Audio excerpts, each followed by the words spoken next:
Thank you so much for tuning in to Give Me Moua. Give me more. I am Julie. And I am Ivy. Alright, and today we're going to be talking about toxic relationships. Toxic relationships.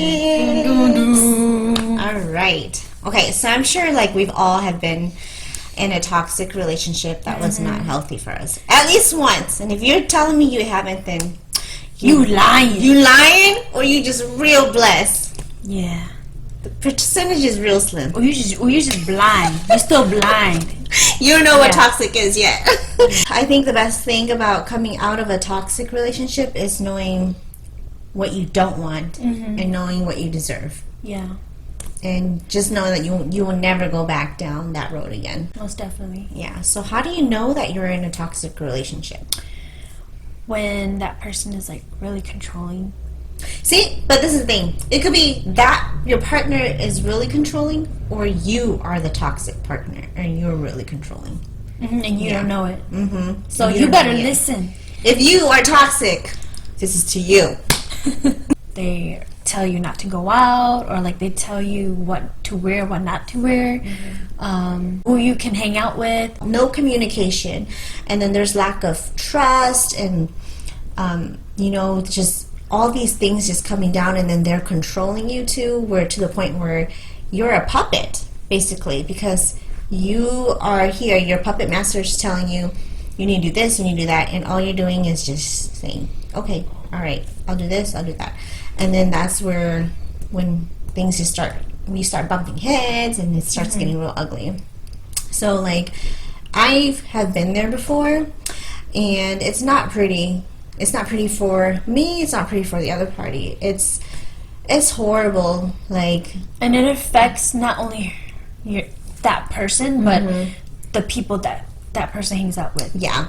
And that affects their relationship, you know? Like your friends around you, like if, you may not want to tell people that you are in a toxic relationship, but once you are with people and they can, you give off these vibes and people can sense it. I know I have a friend too who was just like telling me how like her ex-boyfriend, thank God it's her ex-boyfriend, he was just really controlling, and it got to a point where it almost it was like physical, where they were like going to fight each other. So if it ever leads to that point where you guys are getting physical, Honey, boo-boo, you got to go. I mean, it's harder said than done, because I've been in an abusive relationship. Yeah, once it starts getting physical, there's abuse going. It can be verbal abuse too. That is a no-no. Like, you should talk to your significant other with respect. Even though I'm mad, or I wouldn't like call them names. Yeah. Because I know how that feels. You know? Oh, yeah. I totally agree with you. Like, I've been there too, where I've been called names before. And it's, it doesn't, at first you're just like, oh, whatever, they're just mad. And they said that, But when you think about it, you're like, I'm a human being too. Like, you can be mad and say all that you want, but this is why I don't understand. Like, some people, they can control what they say better than some people. Like me, I will hold it back. I won't cuss. Same. Yeah, I won't call you like a B or MF-er. Like, I won't say that when we're arguing. Like, because that's not me. I don't know, we're just very mature. Yeah. Yeah. Like, I feel like I can argue with you without saying all those words. Yeah. But like, I can argue with you, and we can. It's a different story. Yeah, it's a different story. Right? I argue with her. I'm like, But when I'm like talking to my partner, I can't be like, "Hey, you MFer, I effing." Like, there'll be a few cuss words that comes out, but to actually be name calling them, not name calling. yeah, like that's happened to me, and it's not nice. Yeah. I just hated it. So One thing that I also want to point out was, there's just no support. Like, if you're in a relationship, you two should be going up together. Like, there should be support all the way, and there should be growth all the way. But if there is no kind of push for growth for your relationship to excel, and maybe one person is doing more than the other, like, there's no way that relationship's going to work. Because you can push that person to grow, but if they don't want to, then like there's really nothing you can do. And a lot of the times, like, a lot of women even myself, I'll tell you guys this, like, everybody always says, oh, you know, why did you leave your marriage for, blah, blah, blah, you know, like, he supported you, blah, blah, blah. And I'm like, you know what? Nobody told me to go to school but myself. Mm-hmm. Nobody told me to go to work. Nobody told me to do all these other things in between or behind the scenes. Nobody but me. You know, like, you're supposed to have a partner that pushes you to be better. Mm-hmm. And I'm not trying to bash on him. You know, I still have a lot of respect for him. Yeah, you can't be comfortable. Yeah. Like you need to keep pushing yourself to do better. Not only for yourself, but for your significant other as well. Mm-hmm. And if there's no motivation to grow or to do better, then I think, I mean, unless you want to be comfortable, and that's fine. Yeah, some people are comfortable, but I think what I would like the most is like to find someone who really pushes you to do better, whether it's like financially, whether it's health, whether it's, you know, whatever it is. Yeah. If one person is trying and the other one is always pulling you down, you know, you're not gonna go anywhere. No. And then, oh my gosh, sex. Mm-hmm. You just lose, oh my gosh. There's no emotional connection. You have no trust in each other. There's no respect, support. You're controlling, all that stuff. Like, it can lead to bad sex. Yeah, real bad. Or like not having sex at all. Sometimes when you're just laying in bed and like you just know that your partner wants to have sex, but you're just like, I just don't feel like it.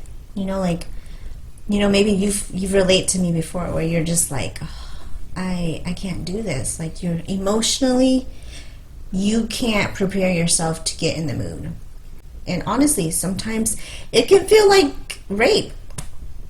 It feels like that, you know. I've talked to other women too where they've come to me and there's just nothing, but because that's their husband, they feel like it's their duty to please their husband. It's not easy.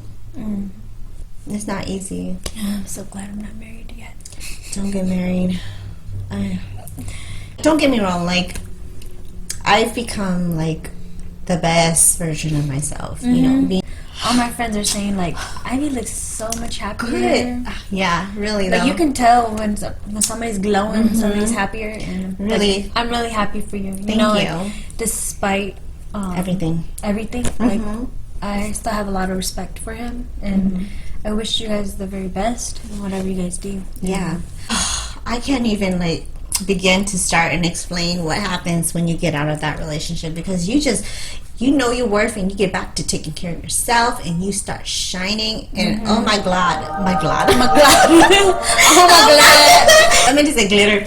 Oh my god, like, it's like glitter everywhere. Like, everything is just sparkly, and like, sometimes you attract so much people into your life that you just gotta be like, oh my gosh, like, slow down, like, and you gotta filter out all, because everybody wants to come into your life. It always starts off ugly, like in a toxic relationship. Of course. It's so ugly. No, it doesn't. No, yeah. It doesn't. Let me go back. It's beautiful, and then it turns ugly. Yeah. But then at the end, oh my gosh, once you get out and you bloom, like, you're gonna be like, hey, thank God. Thank God. But really though, you start glowing and you attract so many good things. Like, I'm not just talking about people. I'm talking about like your finances, oh my gosh, your health, physical, emotional, like everything. Like, when you weren't functioning before, your brain was all messed up from this relationship stuff. From that manipulative. I can't talk right now, but I went through, I don't know how many separations. Like, we were together, separated, came back together, separated, and it was bad. It was bad for my kids, it was bad for me, it was bad for him, it was bad. And you know, before we actually got to the part where we were like, you know what, this is it, like, we're done. And yeah, but you really have to cut ties. If you don't, and you can go back and forth, and it goes again and again and again. Yeah, just like Post Malone's song. Running in circles. I forgot how it goes. Run away. I should know this because I love posting. Okay. Circles. Run away, but we're running in circles. Run away, run away, run away. Okay. You know, but that's the beautiful thing about having to go through a toxic relationship and coming out of one. Yeah, you leave that hostile environment. That person the best. Yeah. You know, because you know that in your heart you still love them. Yeah.